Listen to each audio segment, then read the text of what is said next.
siempre está en el horizonte. Uno se acerca a 10 pasos, se corre 10, 15 pasos, se acerca a otros 10 y se corre otros 15. Entonces, ¿para qué sirve la utopía?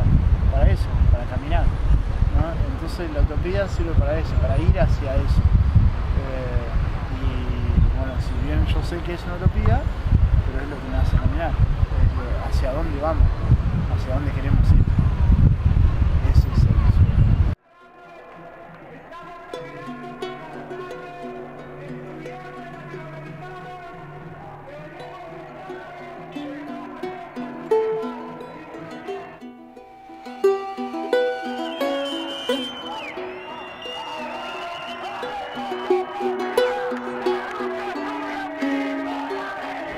En realidad sí creo en la revolución, pero antes que todo creo primero también en la revolución personal, porque en realidad la revolución tiene que ser una cosa de todos los días, ¿no?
Me toca el corazón viajar en tren y ver que hay chicos pidiendo en la calle. Me toca el corazón ver que hay gente durmiendo, reuniendo la basura para poder comer. No voy a ser nunca feliz si yo cruzo la vida de acá y hay gente que hay tanta pobreza, tanta indigencia. Entonces, mi sueño es un sueño colectivo, el sueño de una sociedad en la cual una clase no tenga que sufrir para que otra viva un poco mejor. Y yo deseo la revolución para que el día de mañana podamos pensar otras cosas, para que la gente tenga mayor igualdad. O sea, no me puedo pensar individualmente. No tengo creencia en la revolución. Para mí revolución es algo que va, revolución como algo que va de un momento para otro, así, muy rápido. Me parece que sea positivo, no, me parece que sea positivo, pero no me parece que va a mantenerse por mucho tiempo, porque el cambio mucho rápido no cambia las personas. Para cambiar a las personas, la sociedad misma lleva mucho tiempo. Entonces, por eso, para el tiempo no creo que vaya a haber algo. Pero mi esperanza es que ahora, con los problemas del medio ambiente, los problemas sociales que empiezan a ser más visibles, creo que la gente va a empezar a pensar un poquito más en la sociedad, dejar de ser tan individualista como me parece que es. Yo estaba estudiando hace unos par de años en Chile trabajo social y por todo lo que está pasando en este momento en Chile yo no pude seguir pagando mi carrera. Llevaba 2 años estudiando trabajo social, de hecho ya estaría terminando mi carrera en este momento y bueno, me fui a vivir a Australia, saqué un préstamo y me fui a probar suerte a Australia. En Australia estuve trabajando limpiando oficinas de cleaner, estuve trabajando lavando platos y estudiando en un instituto de inglés muy malo. Como no estaba haciendo política, como no estaba haciendo hip hop y como estaba haciendo las cosas que no me gustaban, tomé la decisión de venir de Argentina y bueno, llegando acá me encuentro con la Universidad de Buenos Aires, una universidad totalmente politizada, una universidad donde la mayoría de la gente está metida en partidos políticos. Se comienza a dar lo que se está dando en Chile en este momento, este levantamiento social. Y ahí cuando con unos compañeros comenzamos a generar todo este levantamiento desde los chilenos aquí en Buenos Aires, y empezar a cuestionarnos sobre por qué estábamos acá. Y en ese momento es donde le pusimos Movimiento Exiliados por la Educación. O sea, exiliados por el tema de que nos tuvimos que venir forzosamente por un tema económico a Buenos Aires a estudiar. No podemos estudiar en nuestros países.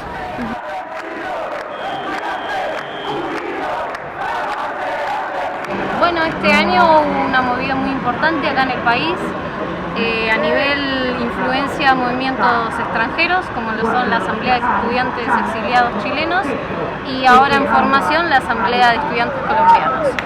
A raíz de los problemas que tienen ellos en la educación en Latinoamérica a nivel intercontinental.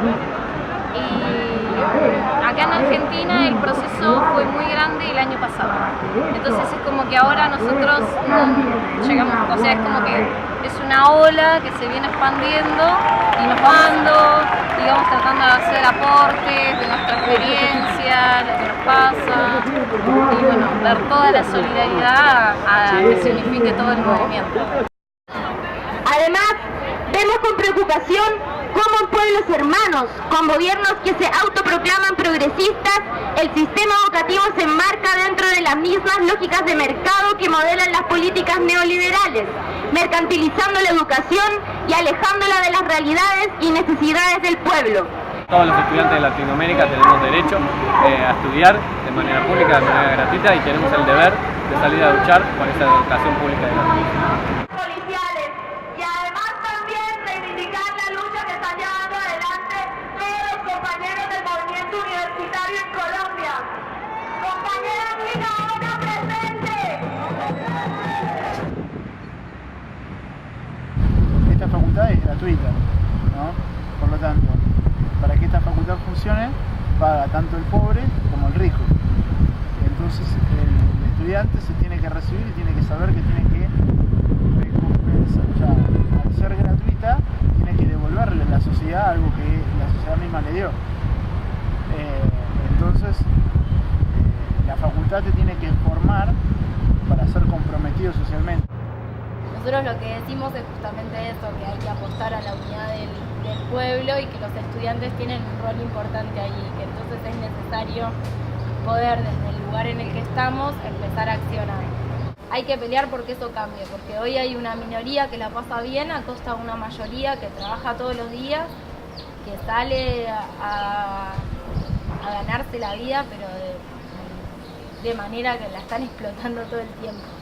Todos nosotros, todas las personas, como nacimos y crecimos en este sistema capitalista, en este sistema de competencia, en este sistema desigual, nos educan de una forma de competir con el otro compañero que está al lado tuyo. Nos educan de esa manera. O sea, tú tienes que ser bueno en los estudios porque así de alguna manera vas a ser el mejor profesional. Tú tienes que ser lo mejor en esto. Entonces siempre hay una competencia entre que uno es mejor que el otro. Eso primero tenemos que eliminar nosotros.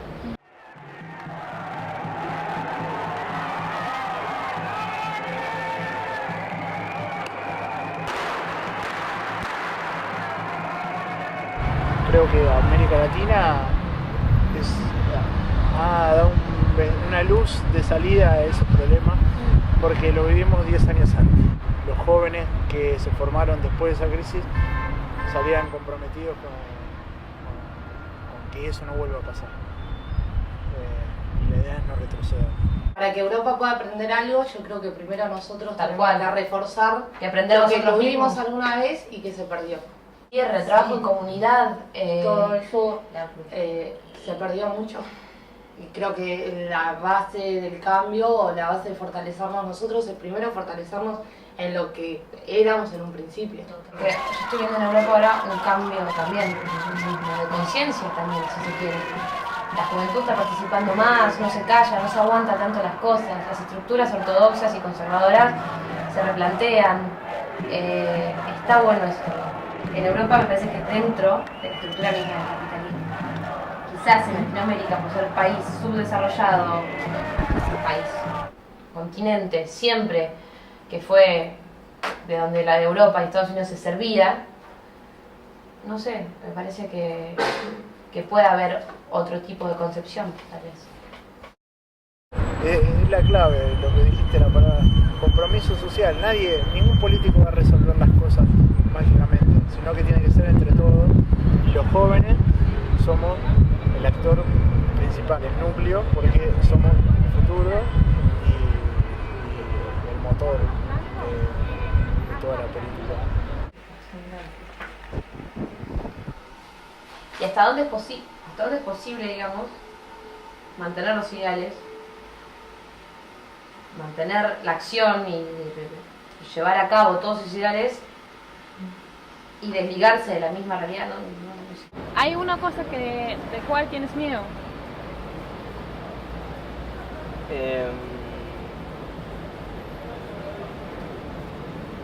No sé, igual es difícil la pregunta.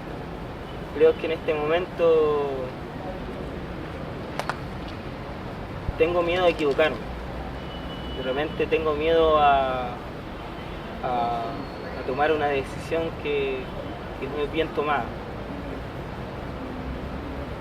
Y también de repente tengo miedo a contradecirme en ciertas cosas, pero también lo entiendo porque justamente por lo que te decía delante, que vivimos en este sistema y estamos educados así.